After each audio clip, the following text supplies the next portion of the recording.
और यहाँ हम वो करते हैं, तो कोई बात नहीं, फिर भी कोई मजबूरी है तो उसको हम मद्देनज़र रखते सारी बात हम कर रहे हैं। तो जितना जल्दी आप सब लोगों को, हम तो मैं बताया ना, मैं फिर कह रहा हूँ कि हम कहीं जाते हैं, हमें चिट देते हैं और फिर भी हमको मौका नहीं दिया जाता। यहाँ आप सब कोई भी बात पूछ सकते हैं, कोई सबका समाधान कर सकते हैं, कोई भी अपना प्रबोधन दे सकता है।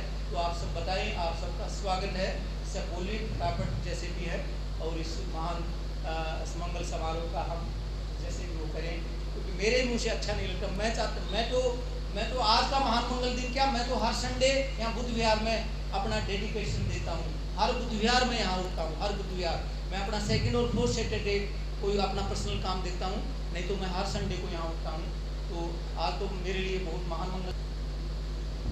धर्म और जाति दोनों ही हम पे ज़बरदस्ती थोपेंगे और आज भी कंटिन्यू है। जहाँ जाति धर्म के खिलाफ कुछ बोला जाता है तो वहाँ प्रताड़ना झेलनी पड़ती है, इवन हत्या तक झेलनी पड़ती है। जैसे जालोर का राजस्थान का एक अभी कांड हुआ, उसके बाद पानी के कई कांड हो गए, पानी पीने पे बच्चे को मारा गया, युवा को मारा गया, ऐसे बहुत कुछ हो रहा है। 250 रुपये की स्कूल की फ़ीस ना देने पर भी एक 8 साल के 9 साल के बच्चे को मार दिया जाता है। उत्तर प्रदेश की खबर है। अभी 13-14 साल की 2 बच्चियों को किडनैप करके मारा गया, लखीमपुर खीरी का केस है। तो ये जातिगत दुर्भावना नहीं है तो क्या है? हमने तो पकड़ी नहीं हुई जातियाँ। नहीं कोई नहीं साहब, कुछ नहीं, तो फिर बता दो, फिर आप हाँ हाँ तो बताइए। मैं ये जानना चाहता हूँ सर, मेरा कहने का मतलब है इतना सब कुछ जातियों की वजह से है। हमने नहीं पकड़ी हुई ना जातियाँ, हम पर तो ऑलरेडी टैग की हुई हैं, पहचान बना रखी है हमारी। तो इसके अगेंस्ट हम मतलब इसको हम उसको रोकेंगे ना जो जातियाँ थोप रहा है, उसके विरुद्ध तो हम कुछ कर ही नहीं रहे, उसको तो हम मक्खन मार रहे हैं सारे मिलके कहीं ना कहीं। जो जागृत है वो भी और जो जागृत नहीं है। हाँ जी, जातियाँ थोप रहे हैं। ये संविधान जो है अभी दिखाया है, इस संविधान के अनुसार रुक कहाँ रहा है? नहीं संविधान से नहीं सर, मैं उसका जवाब देते हैं। जी जी, ये संविधान है, ये संविधान जी, इस संविधान के मुताबिक आप कोई भी धर्म अपना सकते हैं और आप जब चाहे जाति को लाभ पा सकते हैं। लेकिन इससे तो समस्या हल नहीं हो रही ना सर।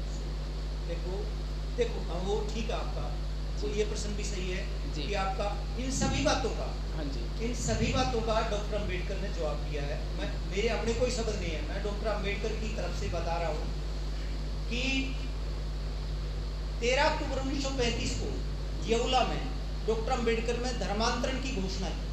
वो इन्हीं जुल्मों के कारण उन्होंने घोषणा की। बौद्ध धर्म तो 21 साल बाद 56वां बना रहे हो, समझ रहे हो आप। जब बाबा साहब डॉक्टर अम्बेडकर बहुत पढ़ लिख करके और बड़ौदा पहुंचे तो बड़ौदा के राजा सयाजीराव गायकवाड़ ने घोषणा की कि डॉक्टर अम्बेडकर भारी शिक्षा पाकर अपने देश लौट रहे हैं, मेरी बड़ौदा रियासत लौट रहे हैं, तो रेलवे स्टेशन पर उनका भव्य स्वागत किया जाए। बाबा साहब ने अपनी आत्मकथा में लिखा है, भव्य स्वागत करना तो दूर, कोई मुझे लेने तक नहीं आया और तांगे वाले ने तांगे पे नहीं बिठाया। बाबा साहब वहाँ पैदल गए, 6 किलोमीटर पैदल गए। उसके बाद बाबा साहब को कमरा किराए पे नहीं मिला, वो नकली पारसी बन करके पारसी धर्मशाला में ठहरे। वहाँ पर भी जब उनका पता लगा कि ये हिंदू धर्म अछूत है, तो उनको एक दिन 8-10 पारसी हाथों में लाठी लिए आए, उनको पूछा तुम कौन हो? तो बाबा साहब ने कहा मैं हिंदू। बोले नहीं तुम कौन हो? बोले मैं हिंदू। बोले नहीं हिंदू धर्म में कौन हो तुम? बोले मैं महारू। तो उन्होंने कहा तुरंत ये जगह खाली कर दो, उनका सामान बाहर फेंका गया। तो उन्होंने कहा मुझे 8 घंटे की मोहलत दी जाए। लेकिन वो कहते, बाबा साहब कहते हैं मैं बड़ौदा की गली गली में घूमा, कहीं मुझे सर छुपाने के लिए जगह मिल जाए। किसी ने कहा मेरी माँ छुआछूत मानती, किसी ने कहा मेरा पिता मानता है, किसी ने कहा मेरी बहन मानती है, किसी ने कहा पत्नी मानती। इस तरह मुझे हर किसी ने किसी बहाने से मुझे टरका दिया और मेरी आंखों से अश्रुधारा बह चली। मैं अपने ही देश में इतने पढ़े लिखे का इतना हदी अपमान। तो हिंदू धर्म के धर्म ग्रंथ डॉक्टर अम्बेडकर कह रहे हैं कि डायनामाइट लगाकर उड़ा दो। इन धर्म ग्रंथों में ही जातीय वैमनस्यता है, ऐसा मानता है। मनुस्मृति जो हिंदू धर्म का धर्म ग्रंथ है वो यही शिक्षा देता है, अछूतों के साथ क्या व्यवहार किया जाए, सछूतों के साथ क्या व्यवहार किया जाए, क्षत्रिय के साथ क्या व्यवहार किया जाए, ब्राह्मण के साथ क्या किया है, वैश्य के साथ क्या व्यवहार। उसमें मनुस्मृति के अनुसार हिंदू जो है वो आचरण करता है जी। तो उस वजह से डॉक्टर अम्बेडकर ने 21 वर्ष लगाए, संसार के सभी धर्मों का गहन अध्ययन किया और फिर वहाँ जाकर के 13 अक्टूबर 1956 को बाबा साहब शाम होटल में ठहरे। वहाँ पत्रकारों ने घेर लिया बाबा साहब को और बाबा साहब से पूछा कि आप 21 साल बाद धर्मांतरण कर रहे हैं। तो बाबा साहब ने कहा मैं कोई धर्मांतरण नहीं कर रहा, तब बाबा साहब ने कहा लगभग संसार के सभी धर्मों का 21 वर्ष घोर अध्ययन करने के बाद, घोर अनुशीलन करने के बाद मैं इस निष्कर्ष पर पहुंचा, मेरे जो पुरखों का धर्म है बौद्ध धर्म वही दुनिया का सबसे अच्छा धर्म है। मैं कोई धर्म परिवर्तन नहीं कर रहा, मैं तो वापिस अपने पुरखों के धर्म में जा रहा हूँ जहाँ से बलात् हमें हिंदू बनाया गया। बाबा साहब ने 56 में बौद्ध धर्म अपना लिया। जब बाबा साहब धम्म यात्रा पर निकले तो पटना रेलवे स्टेशन पर पत्रकारों ने फिर बाबा साहब को घेर लिया। तो बाबा साहब से पूछा यदि हिंदुओं का व्यवहार पूर्ववत रहेगा तो बाबा साहब डॉक्टर अम्बेडकर ने कहा यदि हिंदुओं का व्यवहार पूर्ववत रहा, क्योंकि हिंदुओं का व्यवहार ही ऐसा है, क्योंकि हिंदुओं के धर्म ग्रंथ शिक्षा ही यही देते हैं, तो हिंदू तो ऐसा आचरण करेगा ही। आप उससे उम्मीद कैसे कर सकते हैं? आप कसाई से ये कहें कि वो मुझे मारे नहीं, बकरा ये सोचे कि वो मुझे मारे नहीं। इनके धर्म ग्रंथ, इनका जो शास्त्र है डॉक्टर अम्बेडकर के हिसाब से वो शिक्षा ही यही देते हैं, इसलिए वो अपना आचरण करेगा।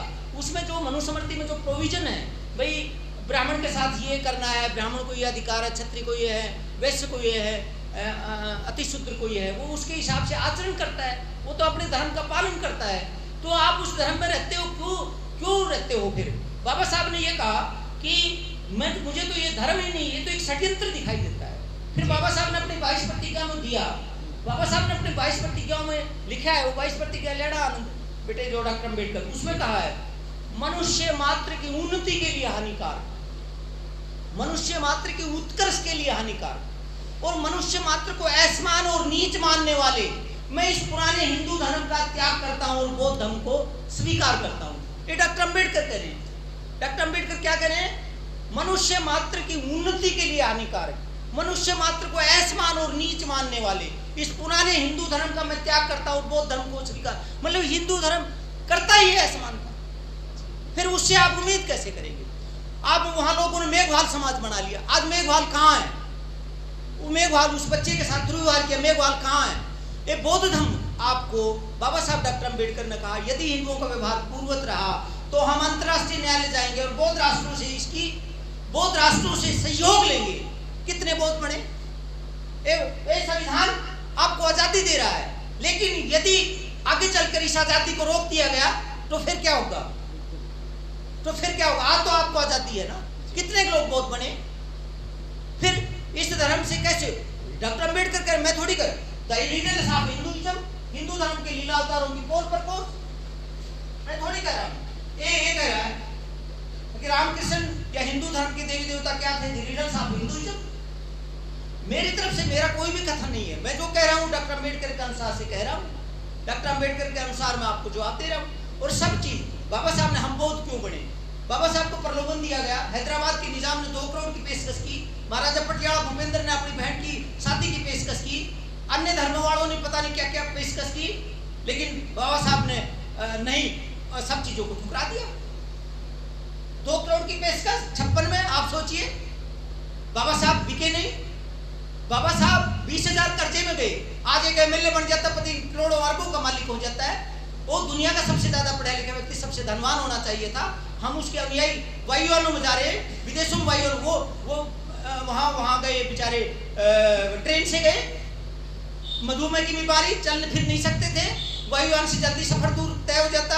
मैं उनका एक पैरों की धूल अपने परिवार को लेकर नागपुर जेट एयरवेज की विमान से गया, 96 साल के पिता को वहां ले गया। मेदांता भारत के सबसे महंगे हॉस्पिटल में मैंने अपने पिता का इलाज कराया। और बाबा साहब के बेटे भैया साहब यशवंत, 4 बच्चे तो बलि चढ़ गए थे, पत्नी रमीबाई मजदूरी की तरह चली गई। वो 77 में यहाँ बहुत कंडक्ट रूल के लिए मोरारजी देसाई से मिले, बंबई में हाँ कर दिया, दिल्ली में आए, बाबा साहब के बेटे को ब्रेन हेमरेज हुआ, सरकारी स्कूल, सरकारी अस्पताल में दम तोड़ दिया। दुनिया के सबसे ज्यादा महानतम शिक्षाविद के बेटे ने, भैया साहब यशवंतराव अम्बेडकर ने, वहाँ सरकारी स्कूल में दम तोड़ दिया। मैंने अपने पिता का इलाज मेदांता भारत के सबसे महंगे हॉस्पिटल में इलाज कराया। तो ये सब आप कैसे उम्मीद कर सकते हैं? तो वो लोग तो करेंगे ऐसा, वो अपने धर्म का पालन कर रहे हैं। हम क्या हैं? किसको रोका आपने? आप सब किसी को रोका? कितने लोग बहुत बने? किसको रोका है? बौद्ध धर्म करेगा। ईसाइयों पर अत्याचार होते, मुसलमानों तो मुस्लिम राष्ट्र हैं, ईसाई राष्ट्र हैं, वहां उनको सुरक्षा मिलती है। यहाँ तो ये धर्म ग्रंथ और इनके जो अभी पीछे धर्म संसद हुई है, गोली मार दो, ये कर दो, वो कर दो, सुप्रीम कोर्ट ने उस पर रोक लगाई। इनके धर्मगुरु नफरत फैला रहे हैं, इनके धर्मगुरु अत्याचार कर रहे हैं, इनके धर्मगुरु गोली मारने की वो दे रहे हैं, आप कैसे उम्मीद कर सकते हो इस तरह की बातों को? इधर बाबा साहब ये क्या कह रहे हैं? Baba Saheb caste is our right to be national, जातीय राष्ट्र विरोधी है। मैंने डॉक्टर अम्बेडकर कह रहे हैं in the first place because they bring about separation in social life, क्योंकि वो पहले अर्थ में क्योंकि वो सामाजिक जीवन में अलगाव लाती है। They are anti national also, वो इसलिए भी राष्ट्र विरोधी हैं बिकॉज दे जनरेट, क्योंकि वो पैदा करती है jealousy and antipathy between caste and caste, क्योंकि वो जाति और जातियों के बीच वेमनेस और ईर्ष्या फैलाती हैं। Caste is our anti national. Baba Saheb जातिहीन राष्ट्र चाहते थे, कास्टलेस इंडिया चाहते थे। बाबा साहब कहते थे जातिहीन राष्ट्र की स्थापना के बिना स्वराज प्राप्ति का कोई महत्व नहीं। आप जिस तरह जैसे भी जातियों में रहोगे, जब लग आप जातिवादी रहोगे, आप ब्राह्मणवाद की जड़ों में, ऐसे मानते की जड़ों में पानी दोगे। संविधान लागू होने के बाद में आज तक ये जातिवाद कायम है, तो अब हमारे पास क्या उपाय बचता है कि बुद्धिज्म को अपनाने के अलावा क्या हम आर्यों को देश से बाहर कर दें? क्या हम आर्यों को देश से बाहर कर दें, क्योंकि पॉपुलेशन हमारी ज्यादा है? बौद्ध धर्म जी न आर्यों को न मुसलमान, भारत के प्रत्येक नागरिकों को डॉक्टर अम्बेडकर ने कहा, डॉक्टर अम्बेडकर का संविधान प्रत्येक नागरिकों को सम्मान से जीने का हक देता है। यहाँ किसी भी बौद्ध धर्म ना तो राष्ट्र विरोधी है, ये मेरे पुरखों का धर्म है, और बौद्ध धर्म में किसी के लिए भी कोई नफरत नहीं है। बौद्ध धर्म का धम्म सेनापति है सारिपुत्र और महाबौद्ध कल्याण, दोनों ब्राह्मण थे। यहाँ कोई ब्राह्मण असमानता को लात मार करके, डिस्क्रिमिनेशन को लात मार करके आता है, बौद्ध बनता है, अपनी जाति का त्याग करता है, और सब बौद्ध धर्म एक समुद्र की भांति है। भगवान बुद्ध ने कहा मेरा धर्म समुद्र की तरह है। जिस प्रकार विभिन्न नदी और नाले जब समुद्र में समाहित होकर के अपने पृथक अस्तित्व को समाप्त कर देते हैं, उसी तरह मेरे धर्म को ग्रहण करने के बाद ब्राह्मण, क्षत्रिय, वैश्य, शूद्र, अछूत आदि जातियों के लोग जब बौद्ध धर्म अपना लेते हैं तो एक हो जाते हैं। इसमें न कोई ब्राह्मण रहता, न शूद्र, न अछूत। बौद्ध बनने के बाद बौद्ध हो जाता है। एक बौद्ध राष्ट्र। बाबा साहब डॉक्टर अम्बेडकर ने कहा था यदि मैं 4 वर्ष भी जीवित रहा तो मैं पूरे भारत को बौद्ध बना दूंगा। बाबा साहब ने इस देश को राष्ट्रीय चिन्ह दिया, अशोक स्तंभ। बाबा साहब ने इस देश को राजमुद्रा दी, अशोक स्तंभ वाली राजमुद्रा दी। बाबा साहब डॉक्टर अम्बेडकर ने राजमुद्रा वाली ये दिया।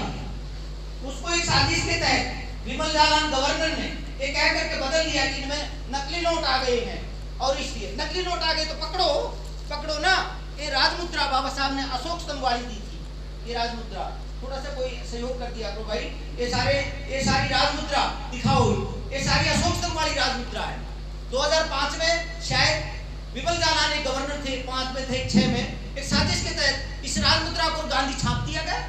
गांधी संविधान के अनुसार भी वो नहीं है राष्ट्रपिता, उसको उसके अनुयायियों ने उसको father of the nation, Gandhi की आत्मकथा पढ़ लीजिए क्या करते थे गांधी। और एक तरफ हमारे सदाचारी महापुरुष बुद्ध के अनुयायी बाबा साहब कैसे थे।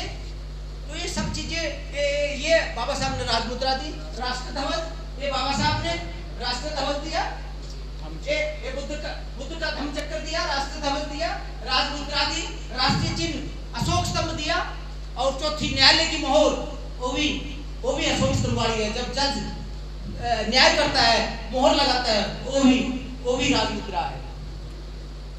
तो बाबा साहब ने ये सारी चीजें अपने वो कहता है शिकारी का तीर कोई किसी को मारे या ना मारे, लेकिन बुद्धिमान द्वारा प्रयोग की गई बुद्धि सारे राष्ट्र को नेता सहित मार देती है। बाबा साहब ने कोई तो चरखा लगा रहा था, कोई ओम लगा रहा था, कोई और कुछ लगा रहा था, बाबा साहब ने धम्म चक्कर दिया इस राष्ट्र को। तो बताइए और कोई प्रश्न हो तो बताइए। सेटलमेंट हो जाती है, फिर मैं इस दम के लिए हैं मतलब थोड़ा सा बस जनवरी 24 में हम VRS ले लेंगे, मेरी 27 में है वैसे परमानेंट